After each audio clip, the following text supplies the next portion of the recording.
यीशु मसीह का प्यारा। परमेश्वर के धन्य नाम की महिमा हो। प्रभात मनन के 17,366 में आप सभी को बहुत ही प्रेम के साथ मैं स्वागत करता हूं। आइए आज का मनन के लिए हम एक और बार पढ़ते हैं। पहला तीमुथियुस अध्याय 4:12। कोई तेरी जवानी को तुच्छ न समझने पाए, पर वचन और चाल चलन और प्रेम और विश्वास और पवित्रता में विश्वासियों के लिए आदर्श बन जा। पिछले दिनों में अगुओं को आदर्श बनने के 2 क्षेत्र पर हम मनन किए थे। उसमें पहला वचन और दूसरा चाल चलन था। इस श्रेणी में तीसरा प्रेम है। मूल भाषा में यहाँ प्रेम के लिए इस्तेमाल किया गया शब्द अगापे है, जो निस्वार्थ, त्यागपूर्ण एवं बेशर्त ईश्वरीय प्रेम को सूचित करता है। अगुओं को विश्वासियों के सामने खुद को एक आदर्श के रूप में दिखाने का तीसरा महत्वपूर्ण क्षेत्र परमेश्वर का प्रेम अगापे है। परमेश्वर का प्रेम अथवा अगापे एक व्यक्ति के अंदर तब कार्य करना शुरू करता है जब वो उद्धार प्राप्त करता है। एक व्यक्ति उद्धार प्राप्त करते वक्त परमेश्वर का आत्मा उस व्यक्ति के अंदर परमेश्वर के प्रेम को डाल देता है। रोमी 5:5। वास्तव में एक सही मसीही जीवन की तौल एक व्यक्ति में अगापे प्रेम की तौल है। मैं मसीह में कितना बढ़ा हूं, इसको तोलने का मापदंड यह नापना है कि मेरे अंदर अगापे प्रेम कितना बढ़ा है। मैं इस बात को आपके सामने स्पष्ट करना चाहता हूं कि मेरे प्रचार की खूबसूरती या मेरे गीतों की सुंदरता आदि, मुझे नहीं पता कि मेरा संदेश खूबसूरत और मेरे गीत सुंदर है या नहीं।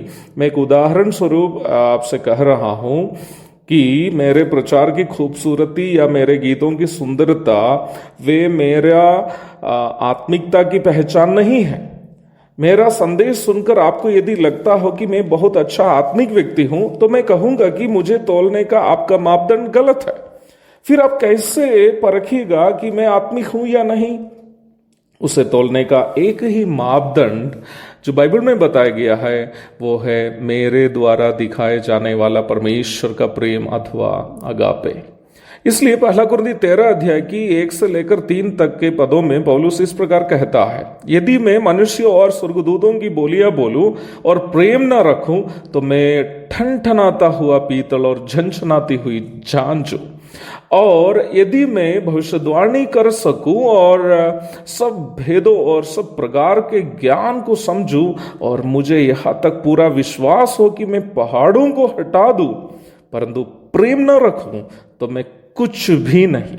यदि मैं अपनी संपूर्ण संपत्ति कंगालों को खिला दूं या अपनी देह जलाने के लिए दे दूं और प्रेम न रखूं तो मुझे कुछ भी लाभ नहीं। मुझे सुनने वाले मसीही लोग अवश्य ये बात समझिएगा कि हमारा किसी भी प्रकार के प्रदर्शन हमारे आत्मिकता की पहचान नहीं है। Our performances are not science of our spirituality.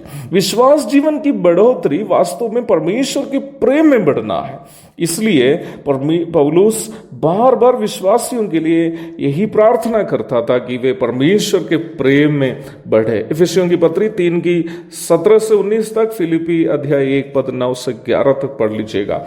आप इस बात को अवश्य जानते ही होंगे कि कलीसिया की अगुवाई करने की सेवा को बाइबल में भेड़ों को चराने का कार्य से तुलना करके समझाया गया है। आप भेड़ों को ऐसे चरा नहीं पाएंगे जैसे आप गाय, भैंस या बैल को चराते हैं। आप भेड़ों की भीड़ से अलग करके अकेले छोड़ नहीं सकते हैं। भेड़ रास्ता से भटक जाएगी। आप भेड़ की पिटाई नहीं कर सकते जैसे आप बैल, गाय या खच्चड़ की करते हैं। भेड़ मर जाएगी यदि उसकी आप पिटाई करते हैं।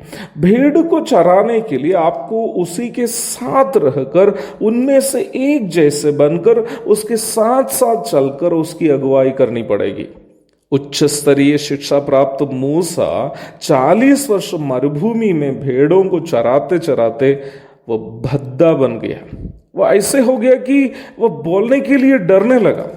कलीसिया के विश्वासीगण भी ठीक वैसे ही हैं। उसमें पढ़े लिखे और अनपढ़ दोनों होंगे, गरीब और अमीर दोनों होंगे, जल्दी रूठने वाले और ज़्यादा जो है देरी से समझने वाले होंगे, परिपक्व लोग और जल्दी भटकने वाले दोनों होंगे।